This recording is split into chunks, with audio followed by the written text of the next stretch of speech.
Kau whao ngā kuru pese. Good morning. Oa mai. Se. Vai mai lau kirisi masi lea. Mea ngā lengo sivaku I lea makanga. Nanga lela a maka. Ia, nanga lea stona I mua le nei. O le masina le nei o te sema. Sau nei senta mai lau kirisi masi. Al whawelave. O lau koe alu senta. E quarantine. Man kua hoi langa maa koe ngi sila. Kala mai o au po feki kala au mai ai ngā sau leango for sulfaso. La lau ko alu senta quarantine. Man lau kirisi masi. So I fua manuia lo tātua tunu. Manatua manuia oe. Malo wala fai mai whanunga le leo le amatanga o au mga ruenga o le nei tai au. Wa tātou tū vai mai. I leanga le leo le atua. I le tai au le nei o le astonai. O le urua I astona I le nei.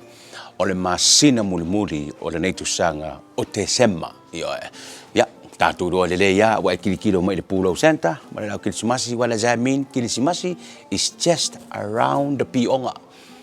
Wa telefo I tāpenanga, o te loa na wa mata o neve vesi ai, a wale tātou wha amna tui no le kirisimasi, I le nei tau sanga.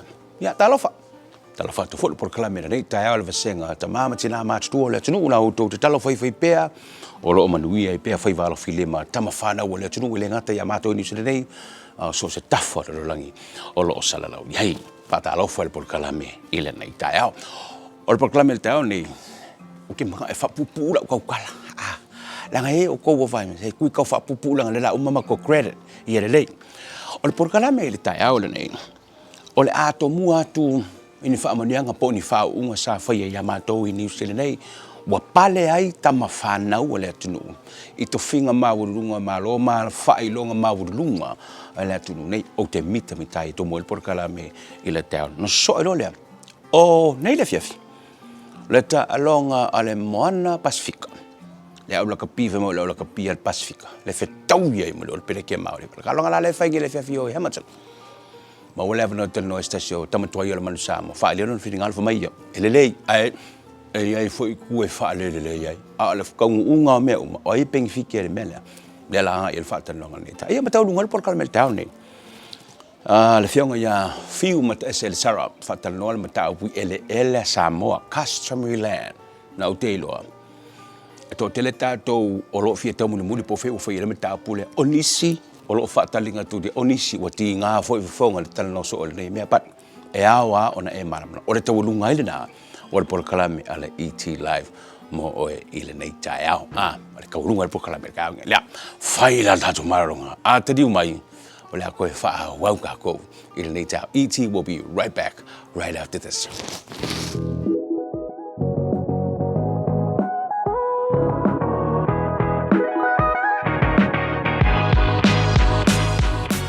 Talofa Samoa, o aole nei o Tangaloa Manase from Tangaloa Real Estate. O te whangaluenga mo tau tua I lalo o le whaamalu o le Aotearoa Canal Real Estate I Manukau City.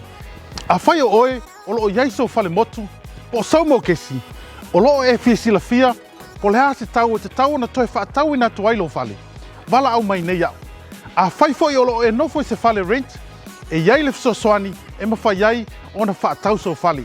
E mawhai ona o watu I lo mota, a wā se whaataltal noanga I laulavanga ngana, e au noa ma se tutongi. Wala au mai nei loa, o o Tangaloa Manase, o te tautua ma lo u whinau ma lo u whaamaoni a wāsi o tanu Samoa.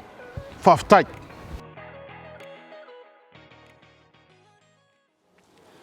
Toi whaau wau le por kalame ale ETlive I le nei tai au. Au le amata le whaau o tātou por kalame tau ne. O se talala tamai ma se matau pula tamai ia tātou seila. Masalo sa e o toia sa follow up mai le tātou por kalame le traffic jam. I think about 2-3 days ago, lungo tato traffic jam. No to loa ina maol fa tanong al ETlive ma seila. Eto fa. E le to tele la fa seila ana to le fa na fa mo na mai ola to fininga lo fa ilo mai. Le me la wati ngai ona o le mo no Samoa. O le plan mo mo. Sa ta una land I Samoa. I le fa ngol masile ne tene ma le tua le va la le ta o fia malo. Le la o polo kai ne. So ele stala la mai wala to maua. O se tala la tamai mo wal tātou por kalame. O le story ato le nei, o le ae whai tau I lunga le tala no media. Kako website nga, le la wha amatala ato ai ele, tustala Samoa, le story ato le, ai nana uwa mata o se tu whapea. Mana tua o leo to e sui, Ia le tula fono ne sa mo SOE. Le tula swinga le wai nei. Mai le ful fa so e fa no fo ese o le bulusu tasiaso. A me sela tato mai I Amerika. O le wa manu tala. O le ato te tala le fainga malanga lenta fia malanga mai Amerika. Now the question is sao mai e seila ia. Yes, but io e o mai e seila but o le swing o le tula fono le we na le SOE Samoa. A faina a fia o nga ngwana nga sa COVID. I le ono tau sanga pe sidia tu foi. Au le te fafo. O le tali mo lausunga ele mfai o ne malanga I Samoa. O le teu ngu fou le na le wayen. Ele mfai na malanga. So e toa lima la saila. E toa lima saila. Le polokane Amerika.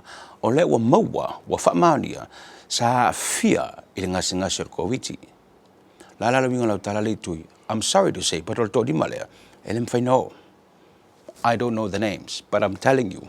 O le tala la tamaina, o le toa lima na. Ele mfai o no I Samoa. Iai. O le tūlanga na le o le a iai le winga la o le masina fou. Le maua le tala. O le a wha a wawele whai ngā malanga na mai Amerika. Ma o le au mai ei seila, but not all of them. Salo le mai mo maltoa telo seila ia. Ia, masalo na umano fsota e fuit pooling al company wa Samoa I auto. Ile move le la whai nei. Po ai le la au mai ei. Ile malanga na le la tatala. Ile masina fou, ile masina o ian worry. Yeah, I feel for those 5 sailors, but o le teuteunga ma le puipuinga malu na volo tātua tunu, mai le afia I le whamaioti o le COVID. Anyway, whawau por karamen le tau. Walu le vaso ne o umitamita, o mawhaanga mua, se uata mimita o ita o le Samoa. O lora mawhaanga, ona o le, e iai tama whanau wa Samoa, so I fua maola I nei I New Zealand, o lea wa whaaya ine to whinga maululunga le malo. And I mean to whinga maululunga wa sao whangai le parlemene o Samoa. O le vaso lente ni le sa whai le whatautonga o sui fau o le parlemene o fo le nei o New Zealand. Lea wa sao whangai nei I sui o Samoa. E to olua lai la ua o le ali malate mai tai. Ai, wa o oto mai se vaenga o la sao noanga whaataupo. Sa fai to tonu o le parlemene ala malo New Zealand le temi sa whai le whatautonga. Au se mele mai moma le sisila. O le tamai te Samoa o Barbara Edmund, o le atomuai, o le soai lea ma le saunuanga whataupo, o le fionga ia anae, Dr. Neru Lavasa. Mai mo mai. A whionga, Mr. Speaker. It is a privilege for me to stand here as the MP for Mana.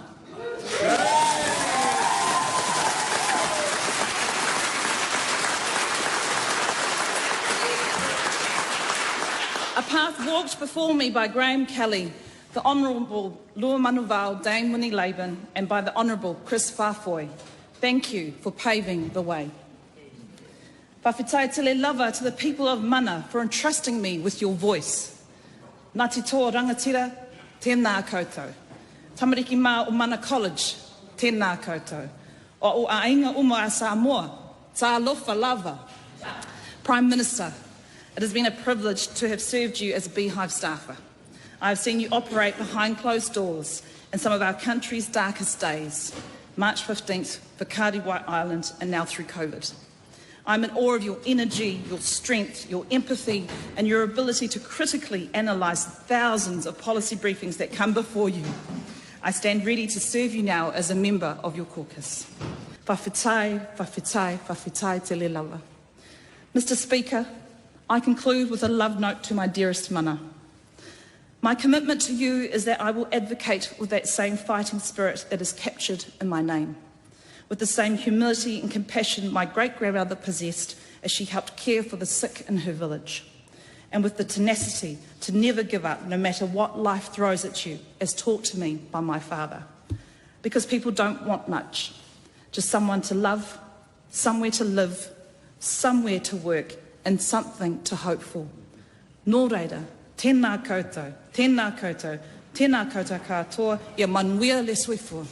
Whawhitai mo le awanoa, ke loa whionga le whonga whetalai, o te whatalofa atu le paia ma le mamalu au fia mai le nei aso.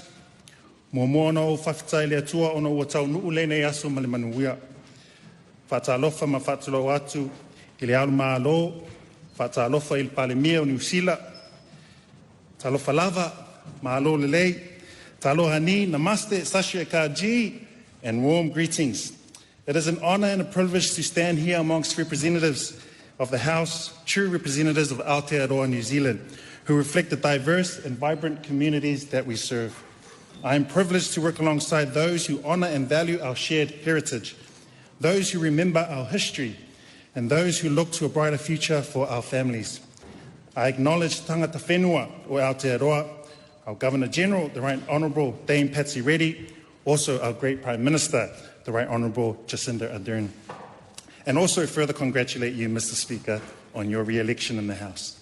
Mr. Speaker, I want to say thanks to my family, my wife, Olivia, and son, Peter, my parents, Olita and Seanara, Tauraa and Liz, especially my late father, Faleafa Peter.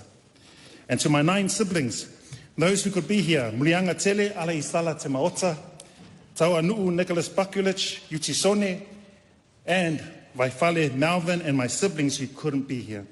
Their partners and children who make up our beautiful blended ainga. To my extended family who have flown here as well, representatives from my Leavasa family, my Tamasese family, my Vaifale family, also to my Takanini Alisi, Maangere Alisi, and my church whānau who have supported me. I honour them, Mr. Speaker, for all their hard work and prayers during these last few years. It has been an incredible journey to get to this moment, to be a new MP for the inaugural seat of Takanini.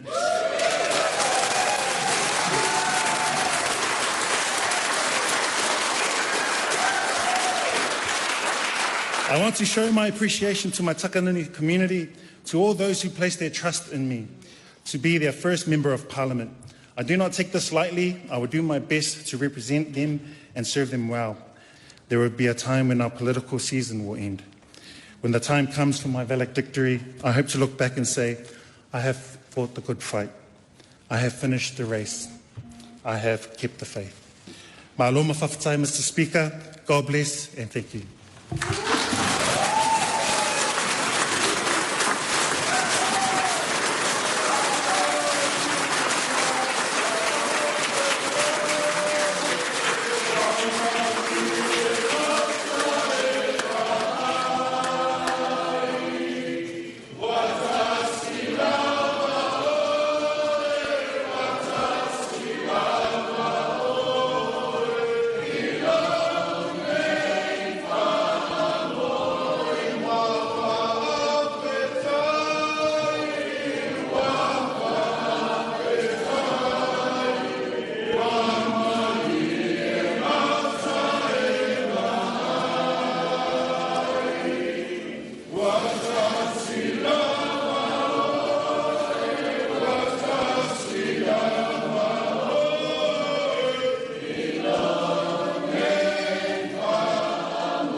Te pati ua te mimita. Ia e. Ka kia ia lele kau ia i ka maiki o lau ho o le palemenge. Awa ka mimika o ika o le Samoa. Ele ngata ina whaia ina i tofinga ia le malo i tutonu o le palemene o le malo le sila. Ai ei fo i lesi tama whana o le tunu o le woma mai ala por kalamene le ETLive. Le susunga i le tamai taifa mai. Dr. Christina la ai tausa. Wa whau mai le universite, malona whaailonga o le Doctor of Philosophy. O le teimina mawere tala. It's about 2 weeks ago, tanu mal whaunga. After au mawere tala le satofi o le vasane. O ta mita atuai fue mata ita. Io e. Ya, o whaamanuianga mai le ETLive ma le tala no mida. Mo lau sunga le tumatai fo mai. Dr. Christina la ai tau sa whaafetai malo le tawivi. Tau lau o lo whaamui moe. E mo mole atu foi whaamanuianga le poro kalamea ETLive. Ia mo fionga i li martumatei fai pule e perne mai mo mai i la sao nonga. Whatau pou sa whaia i le palemene o le malo New Zealand. Ia wakako wo o fo i le kaimi. O mo meo whaunga malaunga kongi. O no o mai lolo o whaamatalanga whapea. Te le atala e whail whaamanuianga i le tama malateine wa whae heina. Mo wa whae longa, mo wa whau. Sa foi lava se temi ma ave se temi. E fai se tala ele ngaluenga oe matua. O leo teno fo tu foi. Ana le ai fo ele ngaluenga lo ta mama lo tina ia te o de temi no ta onga foi teita. Ere mo ia ko inga mal mal mo fa penge. So le tai o le fa mama fa ele ngate ne fa manuia ia la to fa u. Mo tau la wala to fa mo. Ale tai ne o te vatu la fa malo. Ia te o to matua. O aso nei e leo te tau ngofie. Wa tele mea fai tupele nei te. Fai o leo utu e lau wha soa e tau wha soa. Mea le ka le sia o mea ar kou wha ala papkonga. O le wala au mai sa moe mea fai mar kongi ngopili. A ua fai lava lau wha soa ma le ata mai. Wha nganga la le tupe. I le wha o nga ina la whana. A la le watari mai. Le watari mai. Ne o tali mai ele ngata ia la tu sa mai mo mai la tele au ni sistema fa na o le tunu o ma la tu fa u yo wa pati fifia le tali le na ele o su le tolu le va po le fa po le di ma le va o te mama tina le o tali mai le fa na u tu langa ta wa malo o te pati ai le por kala me le ta ma tu ma lo fa tai fa le fa iva yo you see dia have the focus ia la ko wo lu stage fa la ko palem fa u lo pena pero tou lava le ua mafuai ona fai o le mea foi lena lain tou malanga mea tunu nei o le mea lea ina ia manuia tama whanau a Samoa vatu le wha malo le polkala me ETlive mo tou i le nei tai au ia ma o tou uma o le asa uni au tou whao unga ia vatu wha maria ngale tatu polkala me o tou whail tatu malonga tari mai ia tatu wha ngā sololo le erka ko Moana Pasifika ele si au pi mo le lea au la kapi ale langa mastoi ma le skama al man fa mai skama lai okay ai foi le mele mangi ai pa mai an maralonga le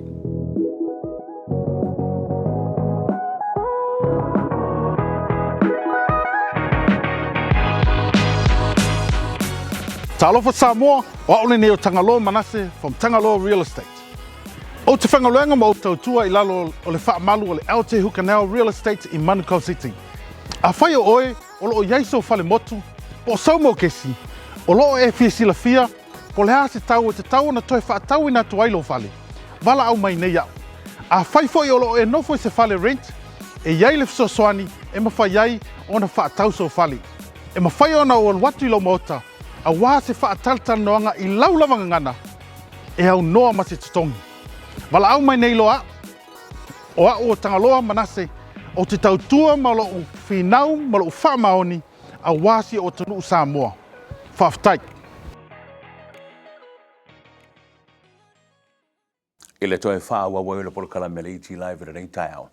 O maa whaatasi ma le tasi o te mari o le tunu, le whionga ia matamua Filipo Saena. Vai ane pai o le suafa. Filipo Saena, wa eilo le leia le talonga lea o le au tala noa tua I le fiafi, ni lango nani le fiafi. Le talonga ale Moana Pasifika, ma le olopeleki a Maoli. Soifua manuia matamua? Ia, whātalo whātutui, whamano vore, soifua lau lei, le tofa. Ia whamano fo I le manu le tunu o loa pena ana, maua maia le neipo kalama. Matamua, ona nei le fiafi.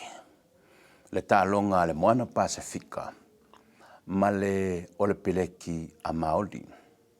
Se whaiak wala ukara le makamo. Wow. Bo keia, ina ua manu le tala, ua le a whairi te alunga le Moana Pasifika ma le olopeleki a Maori. Walanga okay, langa o kalanga whapea. A whaus te alunga whai a te sema, e kei loa mai le amatanga o le tausanga, po leisi tausanga, so ai, a me o le tausanga so ai la whairi tala, a me la uninga ngala ukala, po whaate ia le mele, but o le msalo sili mo matapoa. Nā sau langa ona. Se mele lei le mea lea, le wa amate mea le talonga le malaunia le Moana Pasifika, mole la kapia le Pasifika. Malo whaftai mo le sili, o se sili matango fie fo I le, a whafonga fo le tunu. Ia o te tonu o ei tūlanga lei, e fo I e tū tau le ai. Ai moni lava whate ia tō tele, I te mile na o Samoa, o lewa na o whanongo I le tūlanga le o whai ia se au al Pasifika. Ia pe whai fo ia au ia a Samoa, Tonga, Mawhiti. Ia ai peita iane. Ia ole I mai ai whanotanga ia le inlakpia New Zealand masui o le Pasifika. Ia na mautu ai, o le a whai na o le au le Pasifika. A mai se le autu whaatasi lea. O le tu e lei ai, ua mawhai o na matala mai lea wanoa, ua lewa tele an tu i tātou le whetitoa lea. A mai se ala super spoon ma lua. Tu malosi ani usi le te. Ai o le tūlanga whai nei, ia mātou ia sa, ia mai se whai o te tonua o le benefiti o le benefiti mo ia pe ana whape e sao le au atonga, au fiti, au Samoa. I to tonu o le ITM ma New Zealand. E benefiti atu na lo le tūlanga lea. Ai peita iane. I le tūlanga lea ua iei ma le mana o New Zealand. E whawhewhewhe fo New Zealand i le ofi ato au ia tonga fiti im Samoa. Ai o le ala ua mino i e la tau lisi tūlea. Ta lia le au al Pasifika tu whatasi. Ona o i tūla na, ia a leo tau te vai atu i le au lea. E to wha ia fiti o lo iei. Ia ma le to fitu e a tonga. Ia o i si tamiti uma o tamiti Samoa. Ia lona winga ana whaile au Samoa. E ta alo loala i tamiti e loka uma e tonu i. O le tūlanga lana leo tal tonu e whewhe New Zealand. E wa o i si tamita alo ia. O up and coming. Ia po tamiti e le e melata alo. Ia o i si tamiti. Ia o French players. Ia le toi titi a sintama i nisi ale na misi el filfilinga ia o peleki. E pe o tūlanga na le whawhewhewhe ia ni fila. Ai e te au o le matongo fie e mara se i tūle lei. Ua mana tue ni fila e talia ia le au o lewa tele. Ia e whamalo e fo ia na i uso matua o lewa na whapenana taumwhai e tu i whaito pe o sunga tui whasina Brian Williams. Le fionga a Savai se Michael Jones. Ia o le fionga a Savea Tama e Ronnie Clark. Ia ma le toa tele o i la tau lo whapenana o mai tonu tu whaatasi. E mai se fo ia toa tele o Legends a Tonga ma Legends a Fiti. O mai te tonu. Ma whaile proposal lea. Ia mai la tau fo lo whapenana whaatu peina. Ia te au ia i loo tangata ia pe atu ia. E si le atu le iai. O se au, na loo le iai. Pe o le tūna le atu i le wheatu e loo amana tu to atasi na au. E le u mawal tato au. Ia paua le tūlanga i ono ua vavel taimi. O paua le tūlanga o le e o poni le au le. E ua telephone support a le tunu u le ua tu mai e. Matamua. A ole alo whiringalo, ole ale mea sa tatau. Min whawhetai lea wano leo putatala New Zealand, at least kalwa peke, it's a foot in the door. But ole alo whiringalo, ole ale mea sa tatau na whai would have been very beneficial mo le kapia le Pacific. Now when I say le kapia le Pacific, kamekila ka le Konga, or kamekila ka le Sam, or kamekila ka le, what would be a perfect platform yang whapem whainu whai? Mahalo whawhetai. Mana ia le fisili. A pea no whai atu. Ona le ua ofa mai New Zealand le au lea. E whawhetai e fwoi mo le sao leo New Zealand le tali o le au lea. Ia te au ai malau ia titilo fwoi le alofa lakapia Samoa. Ona a whaapea ia te au ia. E sili atu ia te au le benefiti o au a fiti tonga ma Samoa. Pe au mai ale la tau au. Pela no whai atu. A whai ua le tali ia le supa sumalua. Ala mele ava i le ITM. Na mai ala i le whaongale o le vanona. E a mai ele au a Samoa le piki mala au Samoa le develop. Na mai lo le ta alo le tamisanga lea. O i, e pio raila to combination mo le tolu tau sanga lea. E o tu le ipo lolang. Ua matua mana ia. A tu sa pe ele avanoa toi tamiti e nei. A ia maua se avanoa. Se fai to a fo le wala to tele tamiti le mai o i Samoa. O fiti leo sekia. O fiti leo o matua o kei wale ta alo le NRC Australia. O le mela le fai fiti.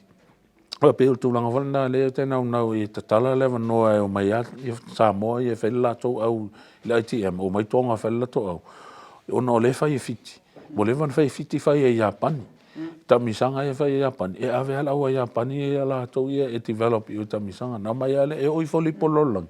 Matua i maua o makompinich. O le au fiti le ta'a. O le lato national team. Le ta'a lo le NRC Australia. Ia tato wa i nela i le whai ngā fiti le whai e u.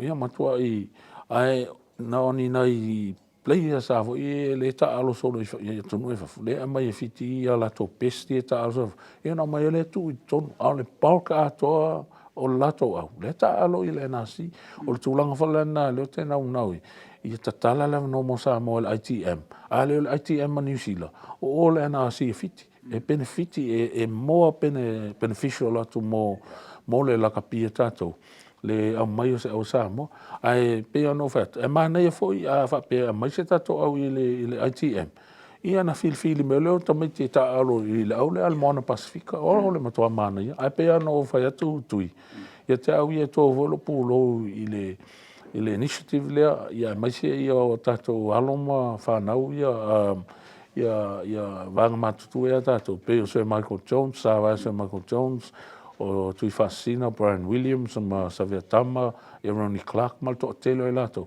ia mai se foi tama toa ia al mansa mo lo la papa o New Zealand le lango sua I to tono ole I le tato au nei le sile me matamua le sa pa I le songa o mai ngel mga Pasifika a mai umoia elite players I le level le ITM a New Zealand ka alo loi a ka alo lai ke foi le wo mai franchise le super sulua ka se I ka meki fa fe ele la ka pier Pasifika le sa kaunga o atu ngalu lo fini ngalo ngambe wa le la ka pikia ngi foi I ngolo plek and there will never be an opportunity el work mix mo por ka miki fiki de por ka miki konga le e represent le awa al Pasifika moni lava a tono tasina tulanga o le tulanga le I la uia vai a New Zealand pe tongin mo ai ule afa tu sale o tamiti umba ia le ta alo le fili me le tonu nei tu sala o le pe no fa to French players ia e ta alo tamiti le aulia ai vai me lola New Zealand le e to mai to e vatu ale le ta alo la vai sa mo tonga mfiti lo knowing o le si atitilo le ia e fa le mtitilo ma e o le si development a New Zealand e le te foi la a Green New Zealand e tu leva no le aule ona wale la telo ata alo I ele topole ele o lokai tu tono o le li o le sa mo po tonga po fit. What do you think o la te no ngor ta longa na nei le fiaf wana Pasifika mo breke Maori te au al tato au le ale Pasifika a Mount Pasifika te tono foi I la foi vai wasa o foi koleninga au ia a te o vai foi fai nga Maori ia o te tono tui o le a pe o e tutusa style au ia I see o lo te vai to style Highlanders wa le fai nga mai Tony Brown o ia le o Maori a le foi I tamale o Aaron Mecha I le au a le vala no matemati koleninga e tutu sale le ala sky dia au ia le la tato titilo ne fo le amana ia la se matua e mo le amana ia fo wa le te va vai tu to te le fa ia onga le foi to fa longo le tana umanga ma lo head coach e tato o se tulanga le fo na ma tonga fie mo tato au te le fa onga le involve I au ia a pe no fa ia au wa vai tu fa onga ma stalo la total e tu sale ma stalo Highlanders ma le Crusaders ma le aude ale Chiefs pe o le mixture nga le o ke va vai le la tu la imel ta longa le nani alo fafte mo le no fato no ma mo mi fu fia mo ngal mo pa ngol ni vas fafte tui ia mo le to fo ile fafte tele mo le no fa aulo mo fa penanta fa ta se lunga la pokala fafte tele mo le no ia mo le fo il fafte le fa fonga nga le tunu I manuia tau tapu inga fa manuia le tua. Le fionga ia matamua Filipo sa ena o lona whininga lo whaali e le moana Pasifika mana tua nā nei le fiafi. Table talonga. Whaile marolonga li ETLive to e wha au wau le tau.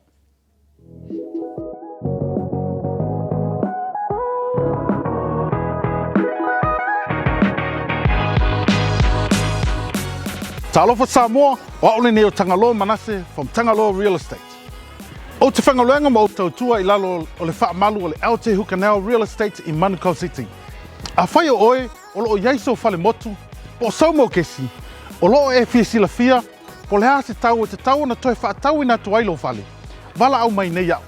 A whai foi o loo e nofo I se whale rent, e iai le fisosoani, e mawhai ai ona whaatauso whali. E mawhai ona o watu I lau mota, a wā se whaataltal noanga I lau lavanga ngana, e au noa ma se tutongi. Wala au mai nei loa, o a o tangaloa manase, o te tautua ma lo u whinau ma lo u whaamaoni, a wāsi o tunu Samoa. Whaafitai. Talo fafiu malo le soifua manuia le nei tai ao. Ia malo soifua tui. Malo langi mamao me soifua wa. Au lia mbali ia sofo. Fiu whaamal mole ia elelei. On o amatatu whaapea elelei o na maisa u whaamal manga fiu langa o te loa o le matau pule o le atatara no ai. E tele se teimi sa e tā pena iai. Ma iai ma le mea fo elele o no ave se seina ele atunu u malalato whaafongo ma le mai mo mai. Le mafuanga wa le one mana tupe wha wau le wha manino ina o le matau pule. Leo na I lo wha sabo hole fiu. Ele iare moku le pāua ilo I la kakia kuiei. Leo te lenga e amata mea. Whaafitai tui. Ia au te mua no whaapai fo ele. Whaafonga le atunu o lo mwhai o na maua nei po kalama. Ma lo fo whaafitai mo le avanoa o wala au ailo. Tangata vai e o mai tātou te whaasoa o no neim tā upu tā ua. O no tūlanga o tofi o tātou tunu I o mea tau ele mawai ia. E whai o ma o ai au mai ua. O le ai e mea I e lua e whito tonu e tūlanga o tātou anganu I e whainga tā lava. Ai mua mona o whaapai atu le mamalu le atunu. E whata o to ia o to pa ia sa o le mamalu la au maona lau e meisele vau filifili male vau sa I pa ia whata o to o whainu mera pa ia lus fulurua ia I teina ne fo ia o whainu mera mamalu e se fulu ono a o ina whaapopo wha matematika e tolu se fulu vala ia le memonia a tatua I le tua ia e a whaapopo a wha le tua tasi au ai tasi le tua tatu te tapo ia I o le tua foi o lo whaawai le malo Samoa ai ona o le pupu o le taimi e silie pe a papa aveloa se whaamtalanga o no le mataupu tatu e le whale anganu ua wala au ia ai e whaia lava mal whaalo tele lava mali mi ngau e titau wai wala u whaafonganga Samoa upo fo ele tunu e tu li ala el to ele li foi ma fefe ele pisinga e pelo upo e fai le to sua ma le to le sua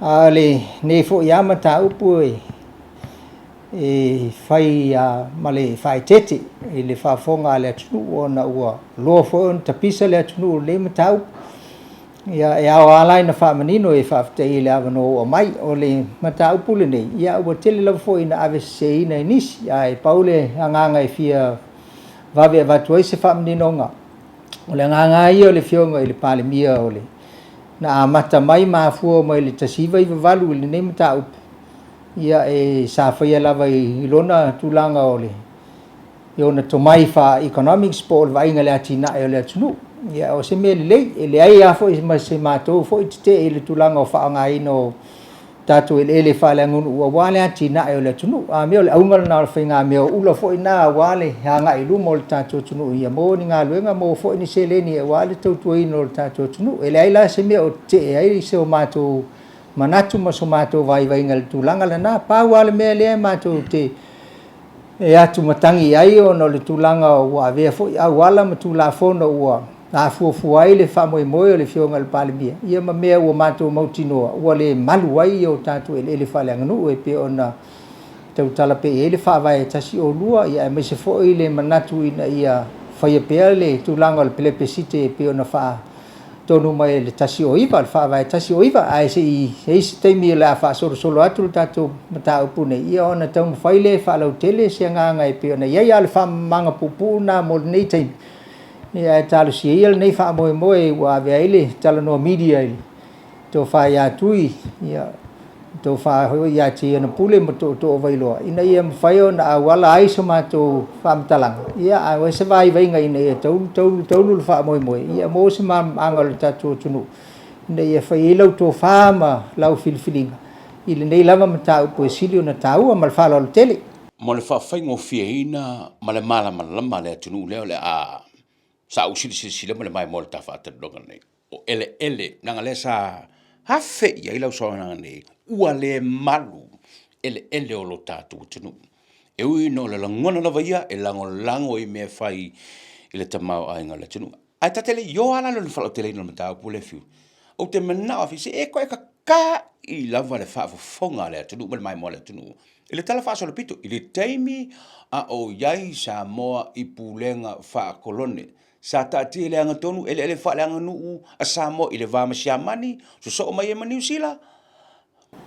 Whaftai tui, o le mtaupule nai tau a fo, e whaftai au e whafsili mai ei o na tau lava fo, na ei se maanga le tatu tunu. Tal tonu lava o lewa fo, o na whafonga le tunu, nei mtaupu ma o ei ni sili fio le to tele. Ia ona le fasili wa mai nei taimi e na ona si na whawawe atu lava o le tulanga le o le tatu to e tepa le taimi sa tatu no fo kolonia i ele ngata ia siamani. Ia whapena fo i Amerika ma Peretania. O le taimi ala le sfuluiva century sfuluiva sa tatu iai le tausanga le tasivalu ono wha ia o le ana pule i tatu i siamani.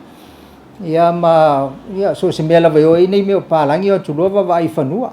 Ia na o mai lola e lea e sa ili atu ia le sa ili ngā whanua e sa o mai nā tunu o mai whafu. Ia wa ova pe wa sili atu le lua whaalua ina le ia lea o whai o ele o le tatu watunu.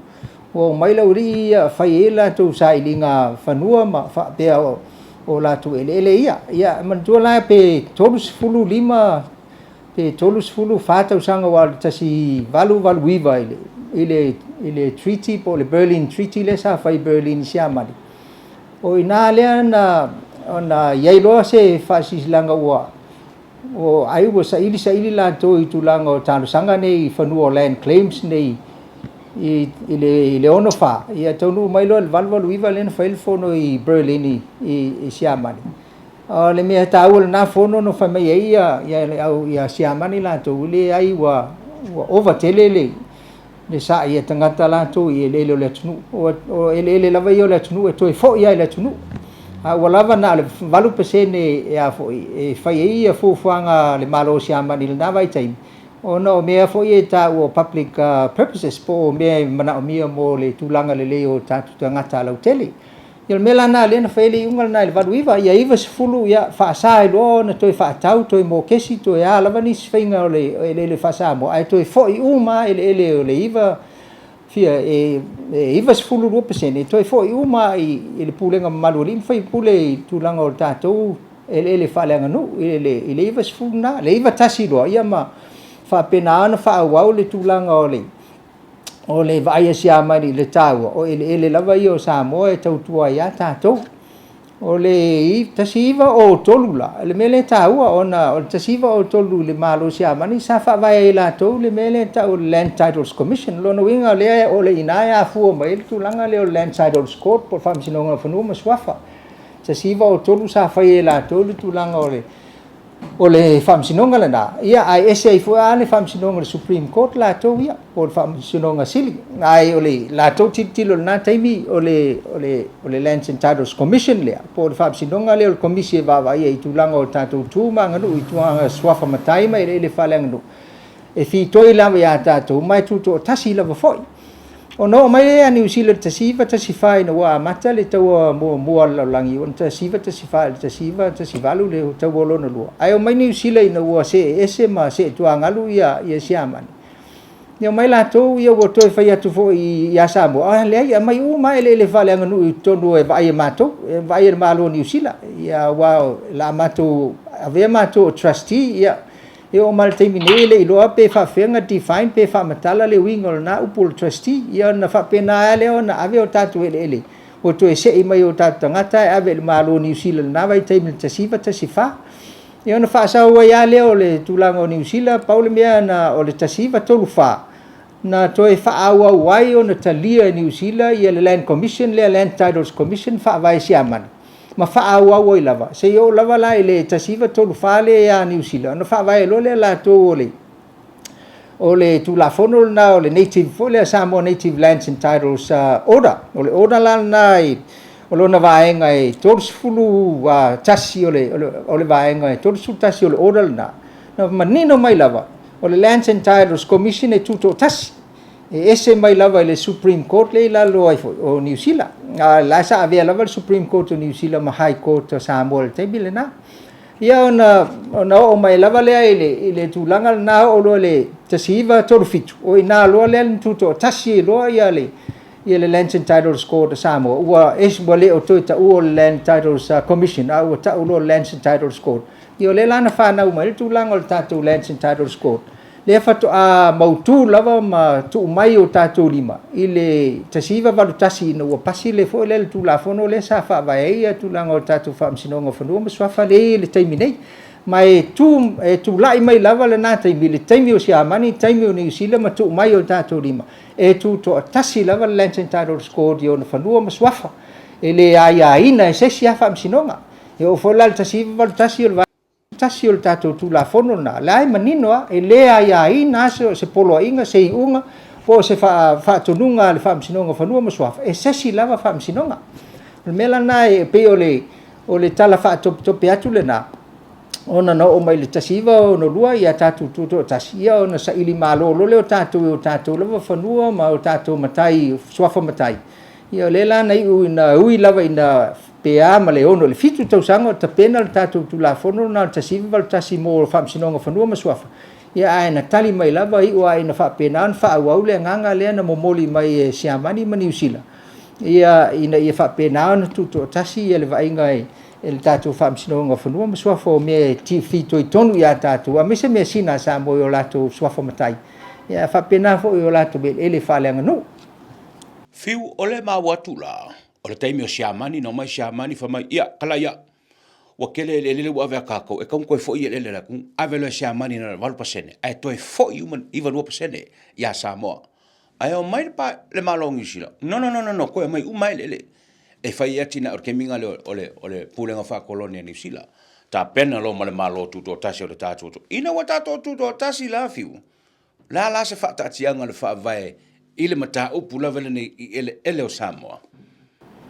Maftai tui, ese le taua o no ina le ile aunga le wha moe le ai ta pisa ine ile atunu i tulanga o tatu ele ai tau ia ile vaenga tasi o lua le wha vai ma le tasi o iwa le wha vai ono ina tonu a le ai anga ia ele le matu whanonga ma matu tel tolunga o lo le malu o tatu ele telo tulafono le ua whaine i le tatu whainga malo mai e momo fo na wha malulu atu le atunu ina nei pe mai o matou whaatau te e pe siisitai le tulanga o le vā ma le fio ma le palemia ma le malo le o lai fo i whai le latou tel tulunga i tulanga o le vaai le lei fo i mo le atunu ma le atinai a matou lava ia ma le tilo le tulanga o le aafianga le ua iai ono le nā wha moe ia ua o ia lava le tasi o lua ia mese le tasi o iwa o le tasi o lua la e pupu lava ese le tūngā o le o tatou tamama nga matua na faul fa vai ile tasi o lua na o latou fa pe mai ai o isi vaenga u ma le fa vai e ma fai na sui le lua vai tolu le palmeni a mana mia la vala isi vaenga u mo le fa vai ia fa pe na la va fa ngo fio na yese awalai e awala mai le palota lua vai tolu o tatou sui a fai pule ia na fai le na sui le fa vai ai fa mai la latou e tango fia lo ia pe a fia lo tatou ele fa ale nganu ele mfaila le lua vai tolu le palemene ona faia se suinga pe se fa poponga po se fetuna inga e ono mafai ai ona le loa ia mavese tatou ele fa ale nganu mai le pulenga maloli fai pule mal tatou tunu paula le mena fa tonu mai latou e hao lava la ina ia faile ia le afo ile mele ta le referendum po le plebiscite e tawana fisilingia le tunu so la tu finangalo e mo na io le va tolu le parliament fu fanga malo a io lo ono tulanga o tatu ele falanga no ona ave lo le tu esu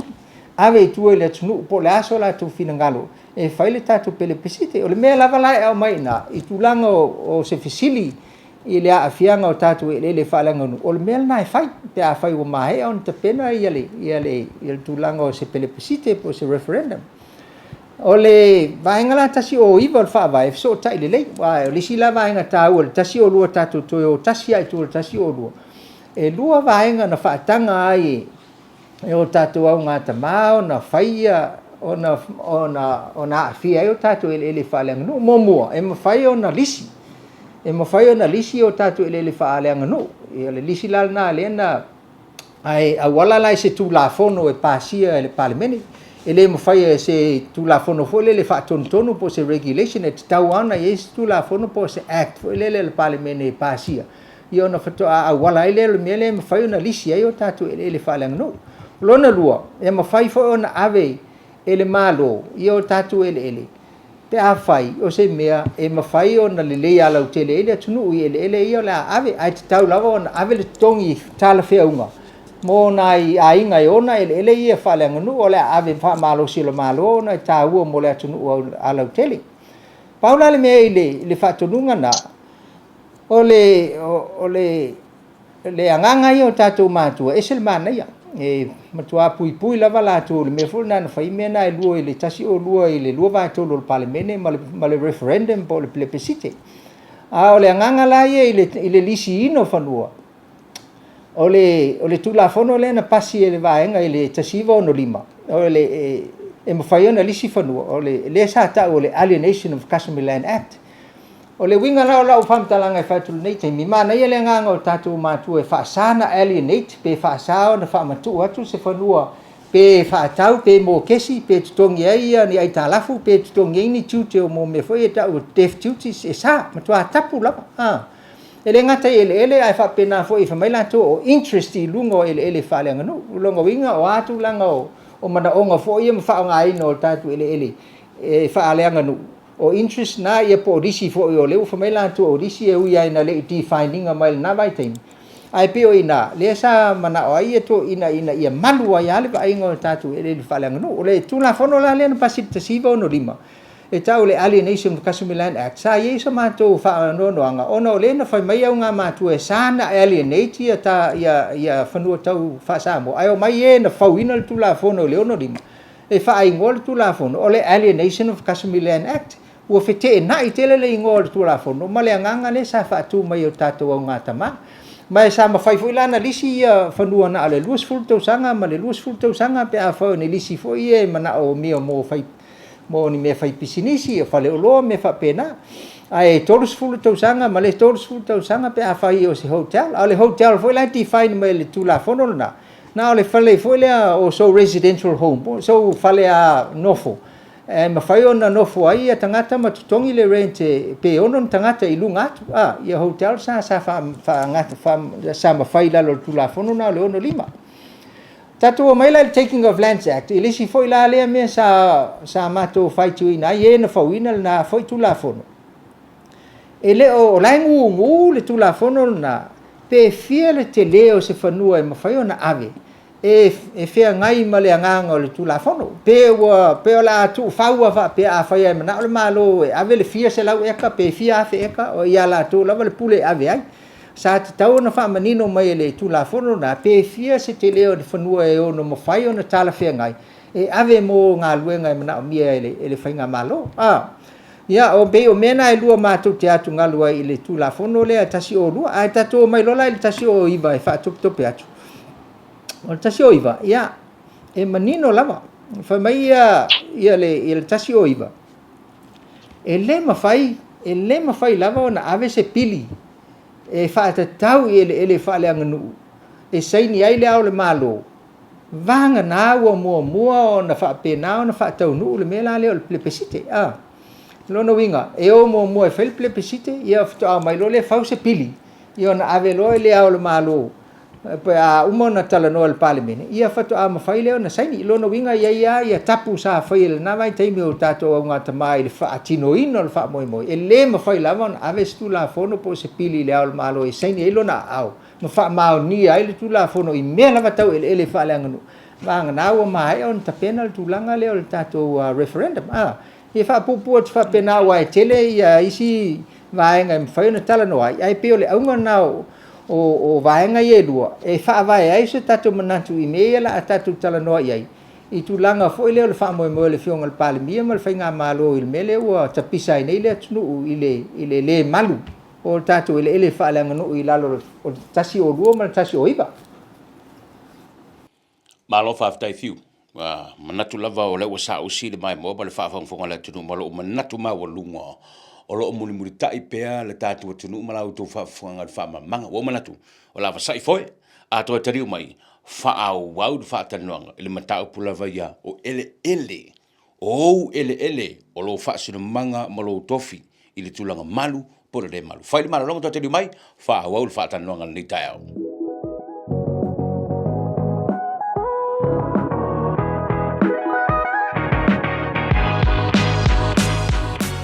Talofa Samoa, wa ole neo Tangaloa Manase from Tangaloa Real Estate.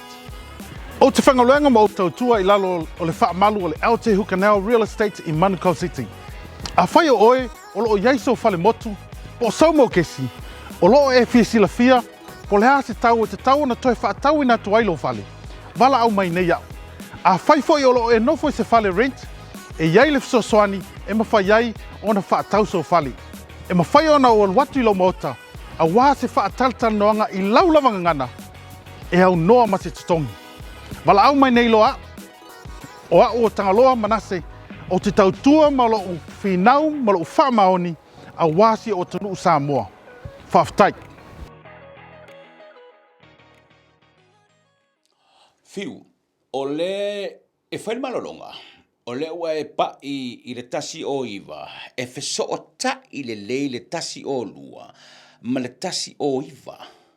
O le manino fo le wha manga muni mōlia le tau le neu saunuanga, wha mai le tasi o iwa, a o le a vea se pili e wha atatau I ele o Samoa, e saini e le ao le malo, I mana tua le lei, ua maea o na fesili le pale mene a Samoa, I tangata Samoa, referendum, po le pele pesite, e a mai se fina ngalo le tunu, na fiu, ele na mana laina, wa ilo umai le ku, wa umana saini le ao le malo, le pili lea, a o le mea le misi, e le I fesili le au feitu la fono, ia Samoa, e pei ona faa sino mai, e le tasi o lua.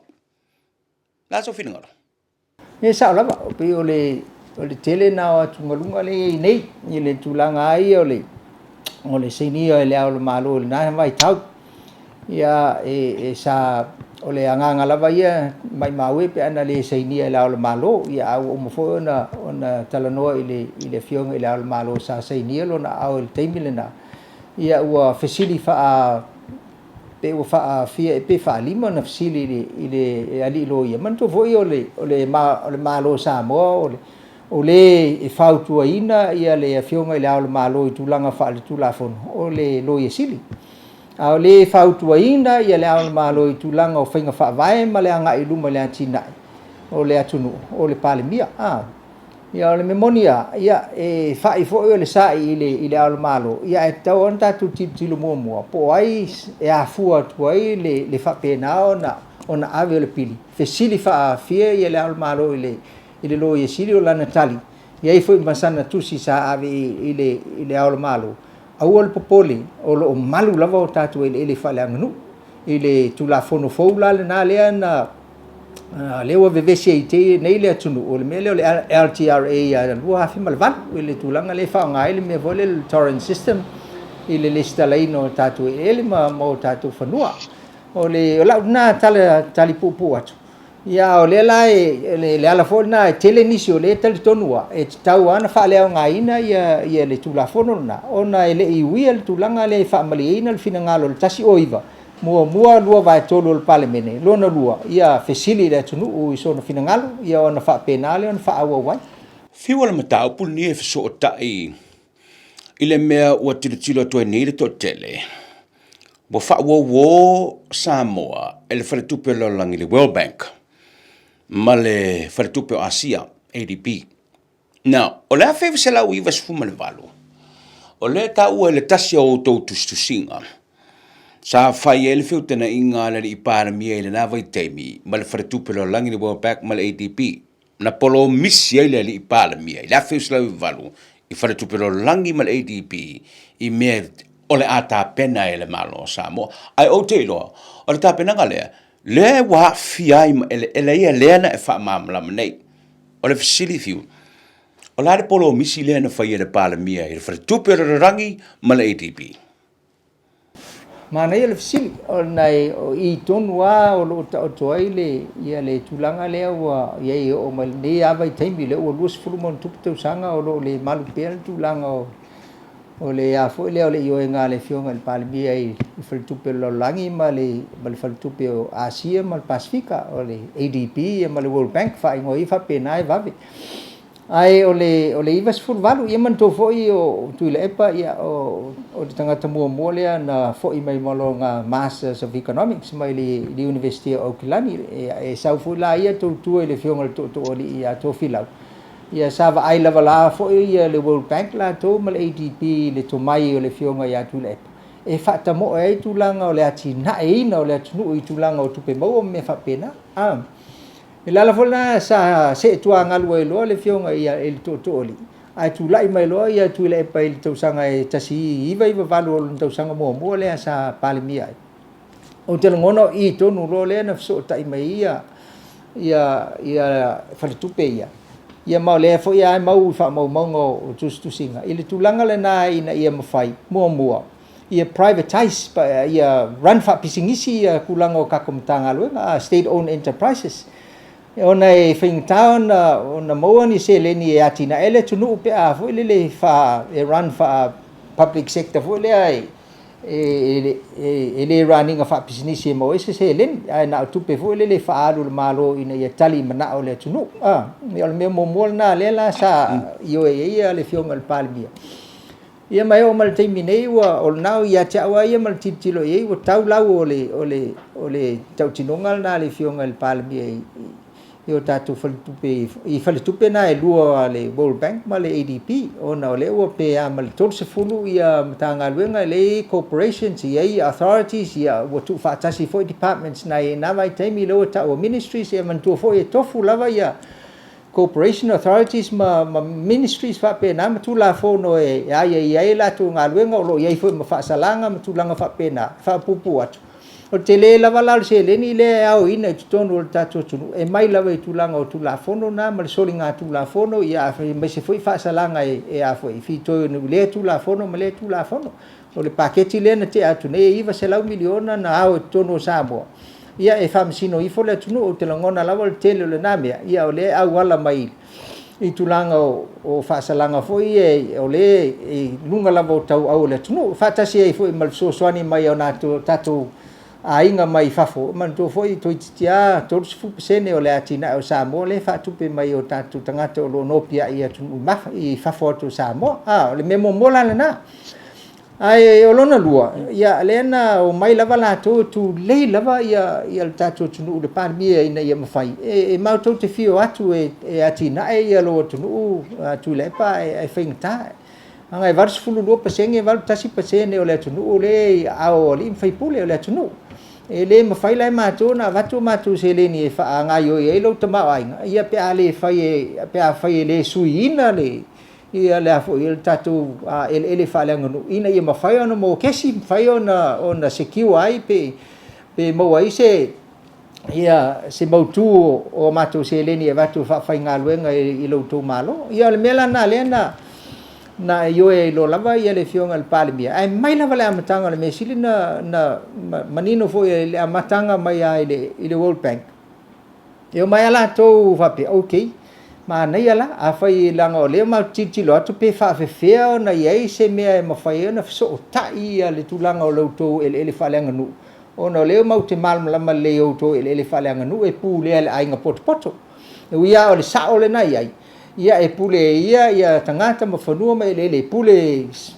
so ala pule ele fa pe pule tu le wingal na tatou anga nu tulanga o tatou matai sa o sa fa ululu yo tatou ai o ina foi la na piki mai lo li o le World Bank ma le ADP ma nei ala le concept le nga ma ia le tulanga na le pule fa sa ma lesi mela au mai la le torrent system le po le stalaino ele fa mia sa loto le fai Australia na fu mai Australia mai fai ele mele na ai fa ngala le concept le nga le pule fa sa e mai le stala fu le lalo le skalanga I lalo le torrent system le skala inga le o vesi ni le tunu le LTRA 2008 lua fe malvat mai la concept le nai e fa ulu le mele wa langa ele recognizing ele fa nga ina le torrent system ia le tulanga o le collective ownership o le ainga poto ia ana ia fanua ele mafai foi lana avatu matu tupe fa nga yo ele malo samo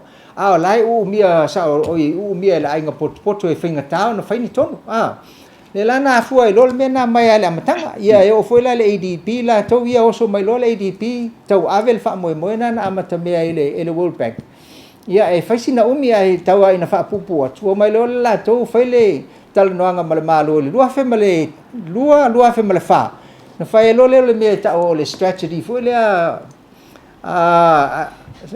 ia fa pupu e je semali lienga al tatu tunu ma ADP e o mai la to e fiso swani ai au mai lava le mele o le torrent system ia le mele o le we nei le RTRA ia maso vai inga ile lota ita foi tamai do ile me o le torrent system ele le lava le torrent system ia na o freehold land po fanua u mia sa loto ele stala ai awa o le mele na malu ai le anganga ona yo tatu au nga matua na fawina fa vai ia le ma fai lava na fa tau mo kesi to tongi ni ai talafu pe ai ni tef tuti si o tatu ele fa le nganu le lana fai el tula fono ono lima sa malu lava le anganga na o tatu matua male tula fono le ono lima aisia ma fol temina o lai fa ele si talo tatu fono le mele ta o the deed system sa le mafai ala ona le loa tuai pe mafai ona sausesi ave fa ana pe ave fa ngoi fono tatu tunu ona lawa I loa lava ia le sa o ele fono le na was a registration by instruments ai ole fato o lava ina le toe o mo o nga matua ma le lisi no tatu fanua ina ua pasil tu la fono le o le LTRA lua fe malvat wa foi wale mfai lola ele T system o le ua sau loa le lua fe malvalu le o ai lava sua fai lungo le certificate of title le wale skala il famua o ia le nai ona ai a fa ngala ele concept le o le sau pule fa sau ia lono winga ile va ai fa torrent system pa le LTRA na le sao lava ia malona to lua malana fa na we au ia awa fa ale tonu a to ia tulanga ai poto fiu so love fau wa manai ya le mele we ne to foi le tite tua ole tu malanga samo male va no fota to ai ole sao ole fa malu male tausi mele ai ole pule ele seis se la weka ole pule ele o suli ma ai nga umalava e tau uma yai ya au lewo ma falongo ngele mele wo sene nele o foi nei ele ko yele ai nga poko o ai ale wo sao o ia lo to lua malana fanau o le to yele ai nga poto le mele o le ki ka po le kula fa mang o le sao la falongo kula fa mang fiu ia nai sa le ya wa tasirina me le te fa tu ai fo I le ngale cha o no fam tala tu le I vai ngol tasiva no lima le na tusi le tusi tu la fono ma nei le nganga o nga ma tu ia fa sa ai o mai le vai nga na tusi le tu la fono tasiva no lima o ina lisi fanua tau sa mo ele lisi na I sulio ai nga po sa o ai nga ai sai ne minsta o le mea sili ngā makau kia leo wa fiwa ka mawhai ave ese le sengi mingiska ai sengi ia matai o ainga ia malu sa o le tupe I matai ai o le alu sa o le malo nga ku leo le lako royalty o le siva nga FK ave le kupe fo le makoe sweet definition for my o beneficiary owners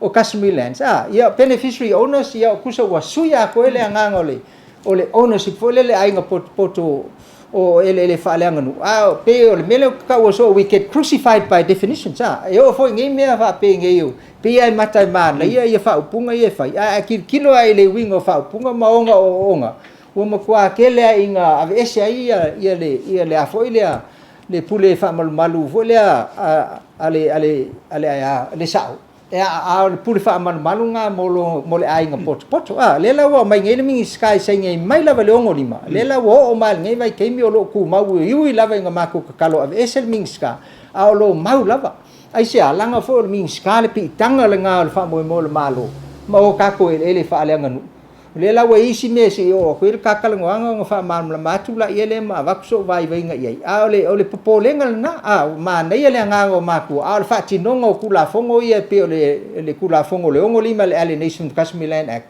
ma le Taking of Lands Act le ongo whalenga ave whaamalo le mwhainga ave whaamalo si whanua le tunu mo ngā luenga le lei mo le tunu a lau tele. Ia o lela ia lape la pea ngā lengo o whaia kuai ia au telangona foi.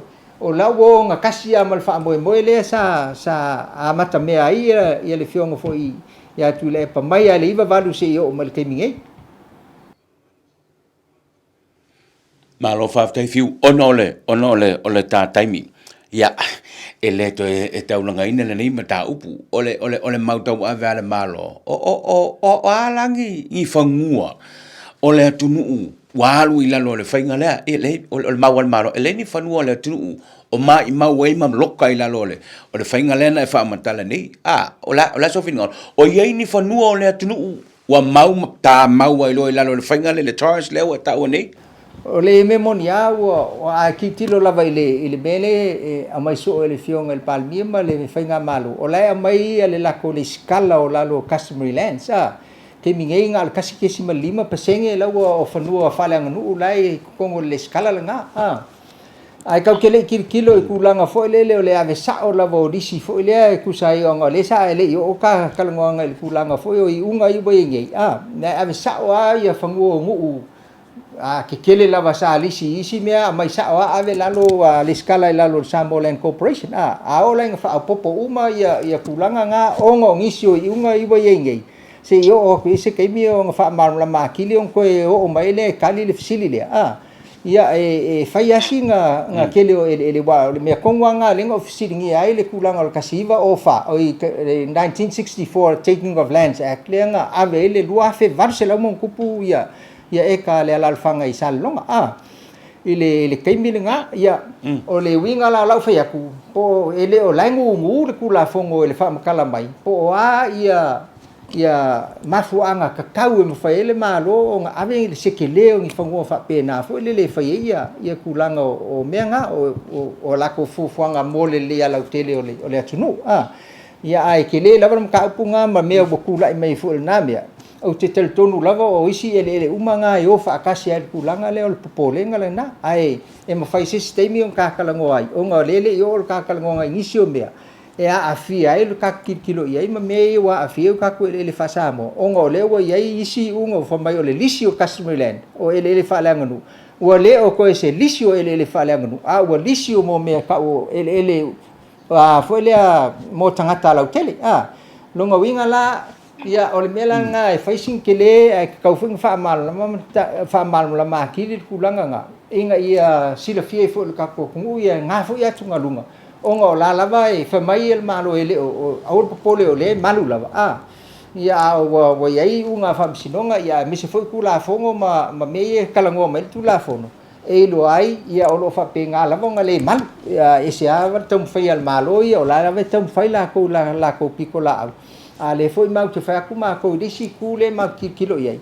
Ia o ngai kele fo i ngā isi uso alo ia. Wa au ia le o se lo ia. O le kamu whai awe kilo iai o se tangata nu o le tunu ma afianga.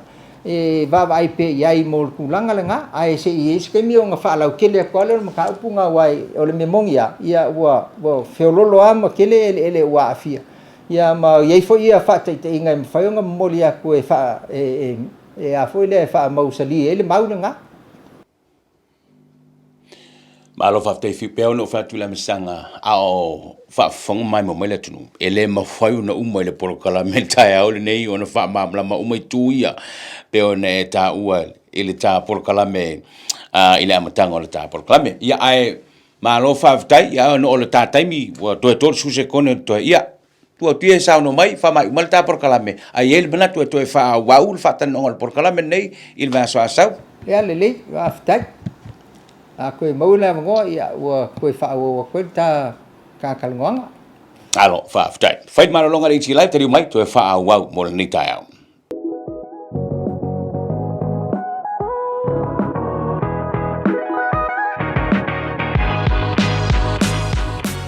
Talofa Samoa, o aole nei o Tangaloa Manase from Tangaloa Real Estate. O te whangaluenga mo o tautua i lalo o le whaamalu o le Aote Hukanau Real Estate i Manukau City. A whai o oe, o loo iaiso whale motu, po saumo kesi, o loo e fia sila fia, po le hase tau e te tau na toe whaatau ina tu ailo whale. wala au mai nei au. A fai foi o lo e no foi se fale rent, e iai le fisosoani e mawhai iai o na whaatau so fale. E mawhai o na o watu i lo mota, a wā se whaataltan noanga i laulavanga ngana, e au noa ma se tutongi. Wala au mai nei loa, o a o tangaloa manase, o te tautua ma lo o whinau ma lo o whaamaoni, a wāsi o tunu Samoa. Whaftai. Ftalenga ia fiu mata ese el Sara. Pea ona e maua mai lana fola sanga, manatua, o le porkalame nei, o nao se vaenga mata, o le mata upulea. O le telefo lao mea ie fia wha malama mai fo e fiu. Mo tātou, ai ono ua le lava le teimi, o le mea lea, toi turi te tau mai le so onga, i le vai aso asau, wha solo mai ai, mau tala maalia mai, ina i e malama i le mata upu, o tātou il ele, o tātou tofi, ele wha le anganu. Ia ole koe pofo, ma le her kako aku, ua ka warka dia le malo i le melingi, e pe pelo, ele o whatawina ele wha le anganu. We've yet to find out. Nanga lewa toa matal whaamtalanga a fiu. Le wakau mangu mai, kau pangu mai iskala ia fiu. Ia ile mele o le anga, wanga, ia ile te leo nisi ele o nisi a fiu anga i Samoa. Turi te tau mai la, me polo kalame o le vai aso a sau. O manatu o tau luka le tātou polo kalame ETlive ni tau. Manatu sa whaamune ine le whaafungo mai le tātou atu. Toi turi te tau mai foi. Le teimi lama le lei, ile vai aso a sau. Teimi le tui, lo fatele mo e, fasui foia man ia ta penanga o le fai ungo le vai so mangkol fa mangkunga ka ya senga o lok fasui fo